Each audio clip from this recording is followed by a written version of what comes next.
চৌঠা এপ্রিল, সেদিন আমাদের এমপিরা নির্বাচন কমিশনে গিয়েছিলেন একটা মেমোরান্ডাম দিয়ে।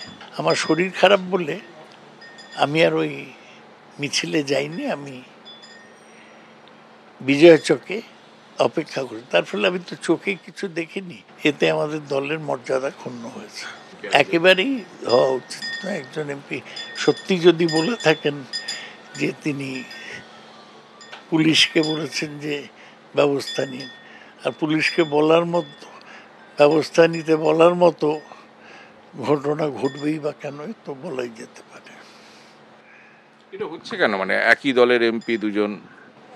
না, আসলে হচ্ছে মেনলি কারণ হচ্ছে আমাদের লোকসভার যে দলনেতা সুদীপ বন্দ্যোপাধ্যায় খুব ঠান্ডা মাথা, তিনি খুব অসুস্থ ছিলেন। তিনি এই ওয়াকফ বিলের দিনটা বাদ দিয়ে প্রায় আসতেই পারেননি। তার ফলে আগে যা কিছু সুদীপ সেটা ম্যানেজ করতো এবং সেটা মমতা ব্যানার্জিকে জানাতো, সেইটা ইদানিং হচ্ছিল না। হয়তো কারুর হাতে বেশি ক্ষমতা চলে যায়, তিনি অপব্যবহার করেছেন। আপনার দলেরই মানে সাংসদ? সব তো দলের মধ্যেই ঘটে, অন্য দলে কি ঘটে না? বলে বুঝতে পারছেন যেভাবে তৃণমূলের অন্দরে সাংসদ সংঘাত প্রকাশ্যে চলে এসেছে, দলের বিড়ম্বনা, দলের অস্বস্তি বহু গুণ বেড়ে গিয়েছে। একেবারে প্রকাশ্য সাংবাদিক বৈঠক থেকে তিনজন সাংসদকে বেনজির আক্রমণ করছেন, বেলাগাম আক্রমণ করছেন কল্যাণ বন্দ্যোপাধ্যায়। দলের মহিলা সাংসদ ছাড়াও সৌগত রায় এবং কীর্তি আজাদকে নিশানা করছেন কল্যাণ বন্দ্যোপাধ্যায়। মহিলা সাংসদের উদ্দেশ্যে কল্যাণ বন্দ্যোপাধ্যায় বলছেন যে আমাকে বলেছে জেলে ঢোকাবো। কটূক্তি করেছেন ওই মহিলা সাংসদ, তীব্র আক্রমণ করেছেন এই মহিলা সাংসদের উদ্দেশ্যে কল্যাণ বন্দ্যোপাধ্যায়। আমার মেয়েকে নিয়ে মিথ্যে কথা বলেছেন ওই মহিলা সাংসদ, শুধু আদানি এবং মোদিকে নিয়ে কথা বলেন ওই মহিলা সাংসদ। সংসদে আমিই লড়াই করি, একটা অধিবেশনে আসবো না, বুঝবে কি হয়। ইংরেজিতে ফটর ফটর করবে, তার মানে এই নয় যে পুরুষকে অপমান করা যায়, এই বলে আক্রমণ শোনাচ্ছেন দলেরই মহিলা সাংসদকে কল্যাণ বন্দ্যোপাধ্যায়। যে এমপি নির্বাচনের সময় বলে dash dash is my energy, সবাই সে ভিডিও দেখেছো, তার কাছ থেকে তুমি কি এক্সপেক্ট, ভদ্রভাবে ব্যবহার এক্সপেক্ট করতে পারো? হ্যাঁ জানিয়েছি, সেদিনকেই জানিয়েছি, ডিরেক্ট জানিয়েছি, সুদীপদা জানিয়েছে, সুদীপদাকেও আমি জানিয়েছি। এটা কখনো হতে পারে? ভাবলা যায়?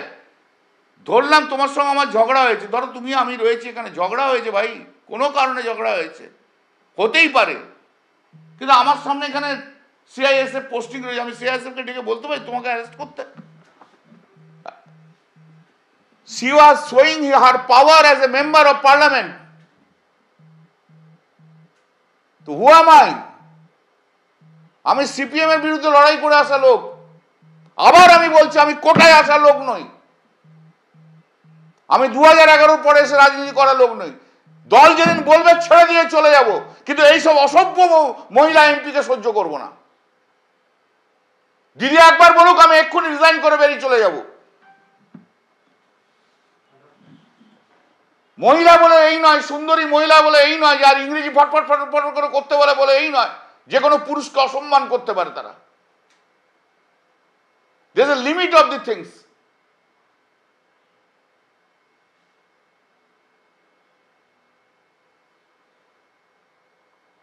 আমার বিরুদ্ধে কোনো অ্যালিগেশন নেই, যারা করছে তাদের বিরুদ্ধে অ্যালিগেশন রয়েছে। পার্টিকে লজ্জায় ফেলেছে।